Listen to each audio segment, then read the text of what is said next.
Hello दोस्तों, कैसे हैं आप लोग। तो दोस्तों, आज की वीडियो हम शुरू करते हैं और इस गज़ल के आखिर में ये बताया गया है कि शायरी जो है ज़हर है, ठीक है, या ऐसा मीठा ज़हर है जो हर आदमी पीना चाहता है। ठीक, तो वसीम बरेलवी आज भी हमारे वही मेहमान। तो शुरू करते हैं इनकी गज़ल को पढ़ना। ठीक है। मेरे गम को जो अपना बताते रहे, मेरे गम को जो अपना बताते रहे, वक्त पड़ने पे हाथों से जाते रहे। बारिशें आईं और फैसला कर गईं, लोग टूटी छतें आजमाते रहे। आंखें मंजर हुईं, कान नगमा हुए, घर के अंदाज ही घर से जाते रहे।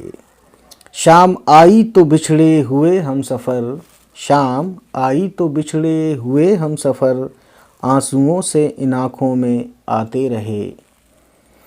नन्हे बच्चों ने छू भी लिया चाँद को, नन्हे बच्चों ने छू भी लिया चाँद को, बूढ़े बाबा कहानी सुनाते रहे। दूर तक हाथ में कोई पत्थर न था, दूर तक हाथ में कोई पत्थर न था, फिर भी हम जाने क्यों सर बचाते रहे।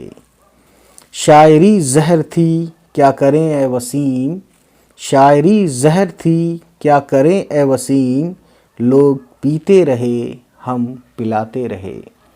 तो दोस्तों, वसीम बरेलवी साहब का बहुत ही खूबसूरत जो है ये पोइट्री थी और वसीम बरेलवी साहब ने ये लिखा था। चलिए फिर आज की कहानी इतनी ही। तो नेक्स्ट वीडियो के साथ हमारी होगी मुलाकात। तब तक खुश रहें, आबाद रहें। Bye bye, take care.